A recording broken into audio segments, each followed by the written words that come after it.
To kick things off today for our coverage, we've welcomed Tricia Cowie to our studio. Tricia, thank you very much for joining us today. You've worn your lovely Every Child Matters shirt, which I absolutely love the artwork on these. So thanks for doing that, and I appreciate you coming in and taking the time to talk to us today. No, this is a wonderful initiative you guys are doing, and it's much appreciated. So I want this to be an opportunity, Tricia, for you to tell me why this day is important, tell our audience as well, and what kind of messaging you really feel is important to get across on this day. So this is our opportunity, giving you the opportunity to kind of talk about that to us. So yeah, absolutely. Take it away. No, and this day, it encompasses a few things. So it started off as Orange Shirt Day, and still is Orange Shirt Day today. And that was an initiative that took off out in BC, and it just grew into a national event.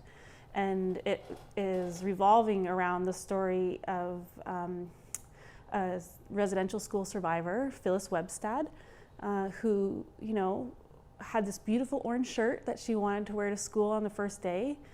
And when she got to the residential school, they stripped her of it, and she never saw it again. And she was made to feel like she didn't matter and that nobody cared. And that stuck with her her entire life. And that resonates with many of the other survivors who attended residential schools. And so September 30th was chosen as the day for Orange Shirt Day, because this was actually the time of year where the authorities would come and take the children from their families, or that the children would be sent off to these schools. And so we have Orange Shirt Day that we're trying to continue to educate people about the past with residential schools, continue to raise awareness, and then also honor those victims who never made it home, who died there, but also the survivors and their families and their communities. And so now we also have our very first National Day for Truth and Reconciliation, which is now a federally mandated holiday. Unfortunately, it's not provincially yet, but I'm still holding out hope that that will change for the future. And again, the importance of that, the importance of making it a holiday, is that it was one of the calls to action in the Truth and Reconciliation Commission report.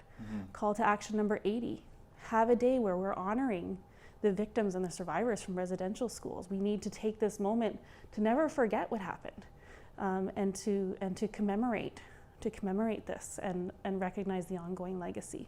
I want to talk about the holiday aspect of this, because we here at Your TV have chosen to work this day to cover these matters, because it does matter. And this, in our minds, this is not a holiday. This is a day of recognition. This is a day of recognizing what we need to do better, basically. And I wanted to hear your perspective on how people can avoid the holiday aspect of this. This isn't meant to be another long weekend for somebody, right? Even though it is on a Thursday this year.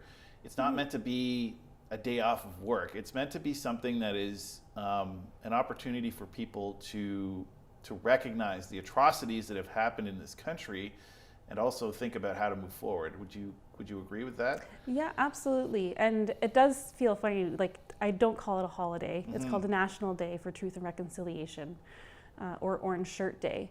And what I've been telling people is that I'm going to observe the day, right? So I am going to take that time.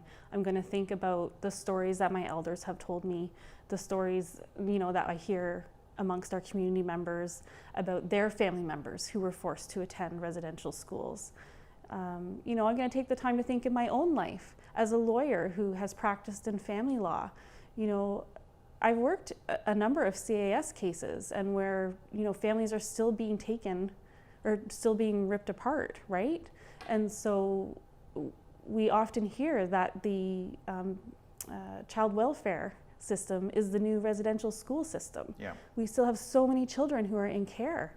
And, taking that time to reflect on how I can contribute to make a positive difference, to ensure that that legacy doesn't go on any further, that's part of what I'm doing today. And I think each individual will have a different